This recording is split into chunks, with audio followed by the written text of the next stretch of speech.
कांग्रेस नेता राहुल गांधी आज ग्वालियर चंबल की भिंड सीट में रैली करेंगे। तीसरे चरण में 7 मई को भिंड में वोटिंग होनी है। इस वोटिंग से पहले राहुल गांधी कांग्रेस उम्मीदवार फूल सिंह बरैया के पक्ष में रैली करने के लिए आ रहे हैं।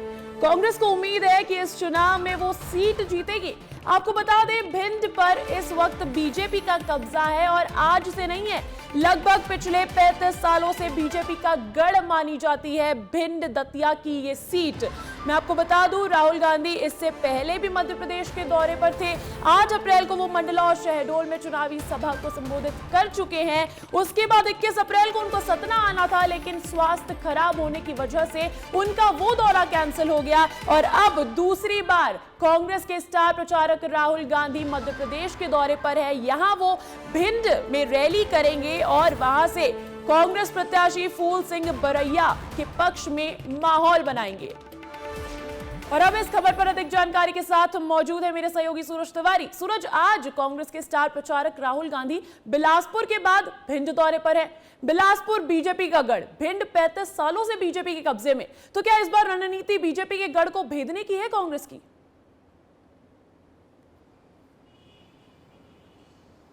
जी अंजलि, निश्चित तौर पर आज राहुल गांधी एक बार फिर से मध्य प्रदेश के दौरे पर आ रहे हैं। इससे पहले वो शहडोल मंडला के दौरे पर आए थे और यह उनका दूसरा दौरा है। बीच में वो सतना आने वाले थे, लेकिन स्वास्थ्य खराब होने के बाद वो सतना नहीं आ पाए थे। ऐसे में राहुल गांधी का भिंड दौरा तब महत्वपूर्ण हो जाता है जब भारतीय जनता पार्टी के गढ़ में वो आ रहे हों। भिंड एक ऐसी लोकसभा सीट है अंजलि, जहाँ से लगातार भारतीय जनता पार्टी इस गढ़ को 35 साल से अपना गढ़ बना रखी है और यहाँ पर कांग्रेस बार बार भेदने की तो कोशिश करती है, लेकिन भेद नहीं पाती है। अगर बात करें मौजूदा प्रत्याशी की, तो फूल सिंह बरैया कांग्रेस से प्रत्याशी हैं, जो मौजूदा विधायक भी कांग्रेस से है। भांडेर विधानसभा सीट से फूल सिंह बरैया विधायक है, तो कांग्रेस ने अपने विधायक को चुनावी मैदान में उतारा है। इससे पहले भी फूल सिंह बरैया लोकसभा का चुनाव लड़ चुके हैं, लेकिन उनको जीत हासिल नहीं कर पाए थे। वो संध्या राय जो है भाजपा से प्रत्याशी हैं, मौजूदा सांसद भी हैं। भारतीय जनता पार्टी ने फिर एक बार उन पर उम्मीद जताई है, तो ऐसे में कहीं ना कहीं सामने एक महिला प्रत्याशी बीजेपी ने उतारा है और फूल सिंह बरैया के सामने। और राहुल गांधी का यह दौरा इसलिए भी महत्वपूर्ण है अंजलि, क्योंकि भिंड जिस तरह से भारतीय जनता पार्टी का गढ़ है, तो ये देखना होगा कि क्या राहुल गांधी की रैली के बाद, राहुल गांधी के जनसभा के बाद क्या वाकई भिंड में कोई चुनावी माहौल में बदलाव होता है। क्या भिंड जो फूल सिंह बरैया है उसे भेद पाने में कामयाब होते, क्योंकि इससे पहले भी वो चुनावी मैदान में उतरे थे लेकिन सफल नहीं हो पाए थे। कांग्रेस पार्टी ने एक विधायक पर दाव लगाया। विधानसभा सीटें जो आती है भिंड दतिया लोकसभा क्षेत्र के अंदर 8 है, उसमें मुकाबला बराबर का है दोनों ही पार्टियों के बीच। 4 कांग्रेस के पास, 4 बीजेपी के पास। तो मौजूदा सांसद के आगे विधायक को उतारना, इस मुकाबले को किस तरह आंका जा सकता है?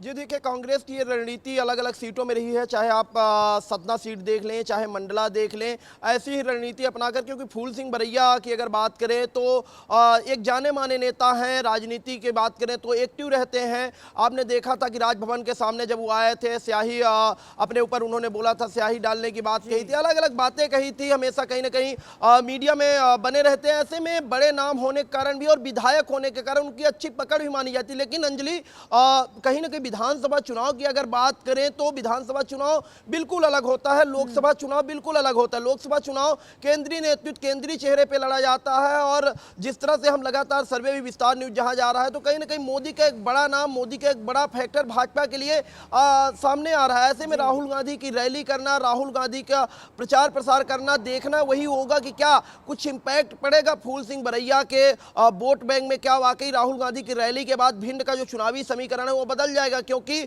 भिंड में अब 7 मई को चुनाव होने, यानी तीसरे चरण में चुनाव होने हैं, वक्त कम बचा है। ऐसे में राहुल गांधी जिस तरह से भिंड आ रहे हैं और रैली करेंगे, तो कहीं ना कहीं कांग्रेस की तो ये रणनीति होगी कि भिंड को किसी न किसी तरह से भाजपा के इस गढ़ को भेदा जाए और कांग्रेस का जीत का यहाँ पर परचम लहराए। अब जुट गए हैं भाजपा के गढ़ को भेदने के लिए। प्रियंका गांधी की भी आने की खबरें। बहुत बहुत शुक्रिया सूरज तमाम जानकारी के लिए।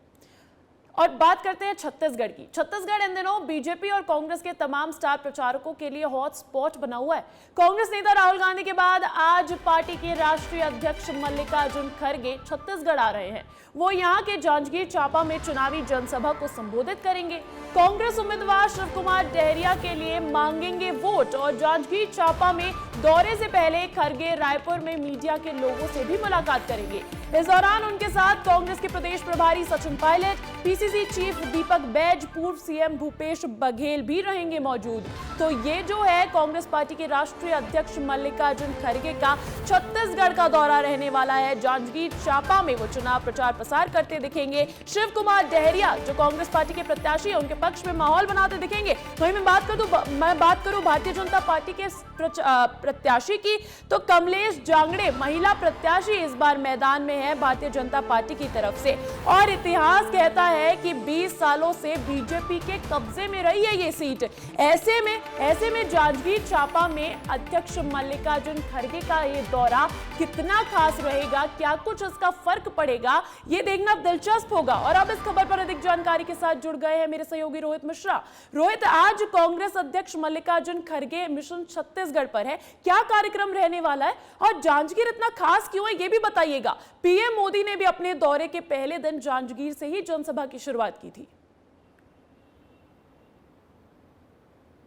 बिल्कुल, देखिए अंजलि, बात ऐसी है कि जांजगीर एक महत्वपूर्ण सीट है और काफ़ी पुरानी सीट है और बिलासपुर संभाग के अंतर्गत ये सीट आती है और यहाँ पर हमेशा से ही भाजपा और कांग्रेस का जो कांटे का टक्कर है वो देखने को मिलता है। विधानसभा चुनावों के दौरान पे भी इस सीट पर कांटे की टक्कर दिखाई दी थी और अब लोकसभा की बारी है और जांजगीर महत्वपूर्ण है। इससे पहले अगर विधानसभा चुनावों की भी बात की जाए तो जो भी दौरा कार्यक्रम, चुनावी सभा की शुरुआत होती थी वो जांजगीर से ही, बिलासपुर भाग से ही होती थी। ऐसे में एक बार फिर से कांग्रेस के राष्ट्रीय अध्यक्ष वहां पहुंचने वाले हैं, जातिगत समीकरण को साधा जाएगा। इसके अलावा जो वहां के प्रत्याशी है कांग्रेस के शिव कुमार डहरिया, उनके पक्ष पे प्रचार किया जाएगा। कल जब राहुल गांधी पहुंचे थे तो वो संविधान की किताब लेकर कई बातें उन्होंने कही, आरक्षण को लेकर बातें कही। तो एक बार फिर से जब कांग्रेस के राष्ट्रीय अध्यक्ष मल्लिकार्जुन खड़गे पहुंचेंगे तो वो तमाम गारंटियों को, नारी न्याय योजना के तहत में जो कांग्रेस ने गारंटियां दी हैं उनको बताते हुए नजर आएंगे। और जांजगीर चांपा सीट की बात करूं तो यहां पे जो प्रत्याशी है वो 2009 में भी एक बार चुनाव लड़े थे, लेकिन उस समय भी यहां से हार गए थे। लेकिन अब कांग्रेस यहां पूरी ताकत झोंक रही है। कांग्रेस के राष्ट्रीय अध्यक्ष आ रहे हैं और लगातार जो तमाम राजनेता हैं उनकी नजर बिलासपुर और जांजगीर पर दिखाई दे रही है। अंजलि, पीएम मोदी 23-24 अप्रैल को वहां थे, गृह मंत्री अमित शाह वहां पर थे 26 अप्रैल को। छत्तीसगढ़ की मैं बात कर रही हूं और अब कांग्रेस पार्टी के राष्ट्रीय अध्यक्ष, कल ही राहुल गांधी वहां से आए हैं, पीएम मोदी पर हमलावर नजर आए थे, भारतीय जनता पार्टी पे नजर आए थे। तो एक तरह से ये कहा जा सकता है ना कि रोहित, वहां पर स्टार वॉर शुरू हो गया है।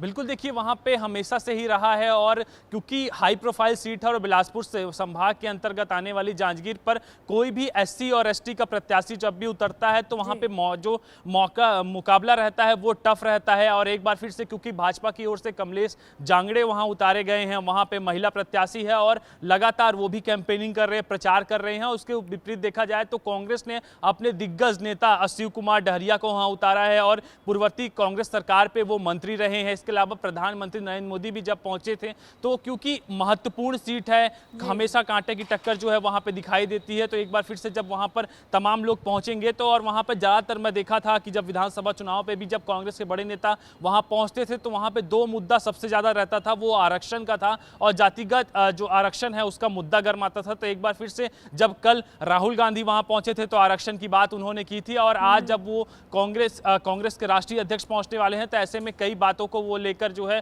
वो जनता के सामने जाने वाले हैं। तो कुल मिलाकर दोनों ही पार्टियों की नजर जो है वो बिलासपुर और जांजगीर चांपा में दिखाई दे रही है और कांटे की टक्कर जो मैं जो है वो 40 से 50 हजार का अंतर जो है इस बार विधानसभा चुनाव पे देखने को मिला था। लेकिन इससे पहले जो चुनाव हुए हैं उसमें 4 से 5 हजार जो मतदाता हैं वो मतदान है उसका प्रतिशत ही जो है वो दिखाई देता था, अंतर कम होता है और जो टक्कर है वो कड़ी दिखाई देती है। इसीलिए जांजगीर पर विशेष फोकस सबका नजर रहता है। अंजलि, और रोहित, हमने देखा कि मल्लिकार्जुन खड़गे ने इसी बेल्ट की सीटों पर जमकर चुनाव प्रचार भी किया था विधानसभा चुनाव के दौरान। तो ये कहा जा सकता है कि जातिगत समीकरणों को ध्यान में रखते हुए खड़गे यहाँ चुनाव प्रचार प्रसार करने पहुंच रहे हैं। बहुत बहुत शुक्रिया आपका तमाम जानकारी के लिए। हमेशा से अपने विवादित बयानों से चर्चा में रहने वाले बस्तर से कांग्रेस के प्रत्याशी कवासी लखमा एक बार फिर विवादों में है। दरअसल सकरी की सभा में राहुल गांधी के मंच पर आने से पहले कवासी लखमा ने पीएम मोदी पर जमकर तंज कसा। लखमा ने कहा कि मोदी की गारंटी मतलब बीवी छोड़ने की गारंटी। एक बार फिर लखमा जीतेगा और मोदी की हार निश्चित है। वहीं कवासी लखमा ने बीजेपी में शामिल होने वाले कांग्रेसियों को कचरा कहते हुए कहा कि इन दल बदलुओं को वापस नहीं लेना है। मोदी गारंटी, प्यार है गारंटी, कौन सा गारंटी? अपना डॉकी छोड़ने का गारंटी,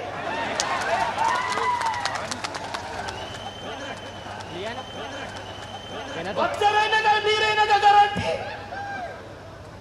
तो इसलिए मैं इतना लोगों को पूछता हूं, 10 साल में सरकार क्या किया, क्या गारंटी? कोई नहीं बताते।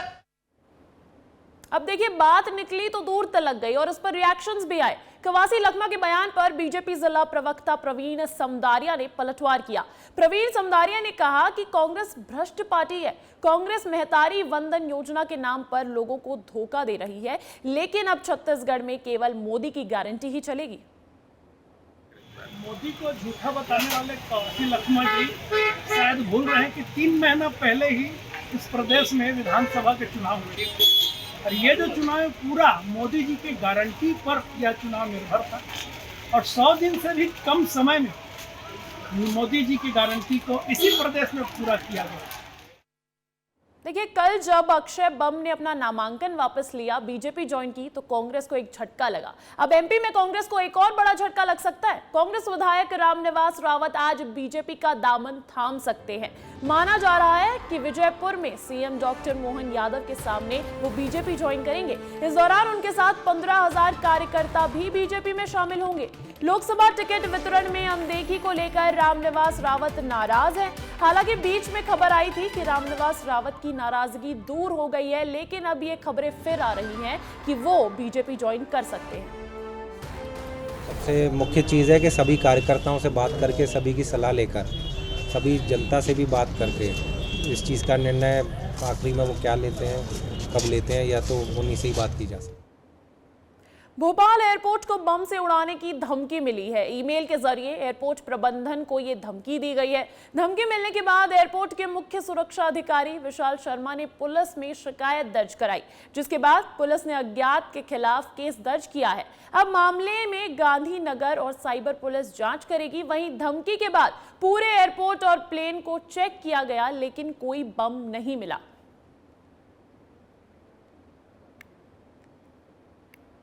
मध्य प्रदेश की राजगढ़ लोकसभा सीट पूरे देश में हॉट सीट बनी हुई है। कांग्रेस ने पूर्व मुख्यमंत्री दिग्विजय सिंह को प्रत्याशी बनाया है और उनका मुकाबला बीजेपी के 2 बार के सांसद रोडमल नागर से है।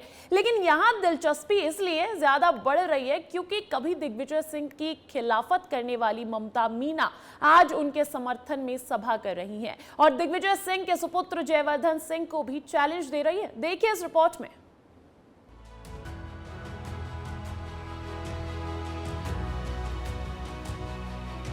कभी दिग्विजय सिंह की राजनीतिक विरोधी रही ममता मीना अब उन्हें लोकसभा चुनाव जिताने के लिए हाथ जोड़कर वोट मांग रही हैं। ममता मीना ने राजगढ़ लोकसभा सीट से कांग्रेस प्रत्याशी दिग्विजय सिंह को अपना समर्थन देते हुए जनता से अपील की है कि चुनाव में राजा साहब के लिए जी जान से जुट जाएं।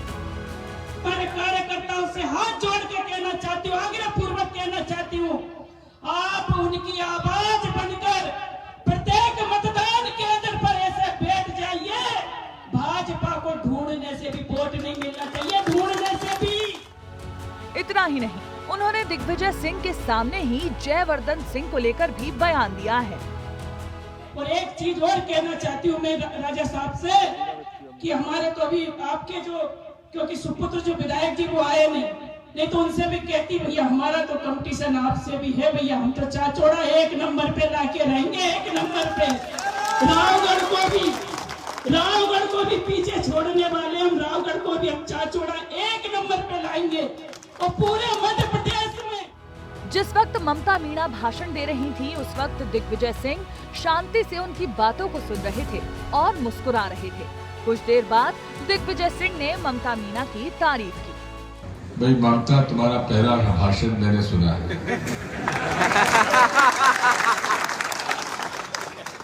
बड़ा जबरदस्त भाषण था।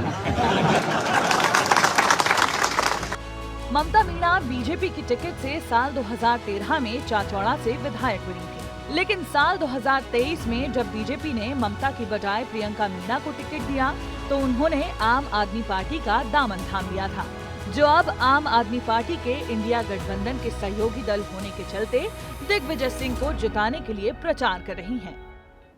तो देखिए, चुनावी मौसम है, ऐसे में नेताओं का रंग बदलना चलता रहता है। दंतेवाड़ा की बात कर लेते हैं। दंतेवाड़ा में घर वापस अभियान और पुलिस की अपील का बड़ा असर हुआ है।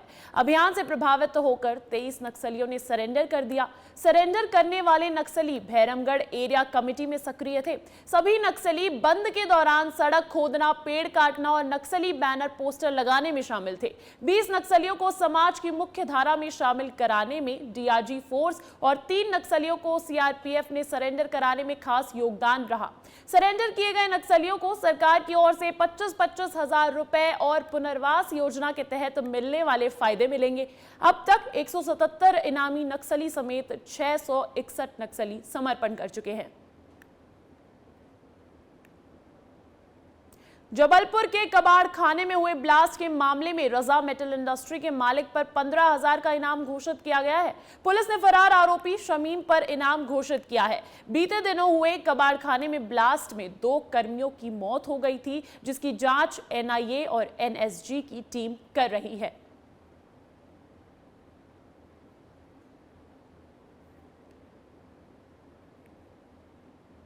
और अगर आप किसी शादी समारोह में जा रहे हैं और आपका बच्चा नासमझ है तो आपको बेहद अलर्ट रहने की जरूरत है, क्योंकि स्टेज पर फॉग इवेंट के लिए इस्तेमाल की जाने वाली ड्राई आइस बेहद ही खतरनाक है।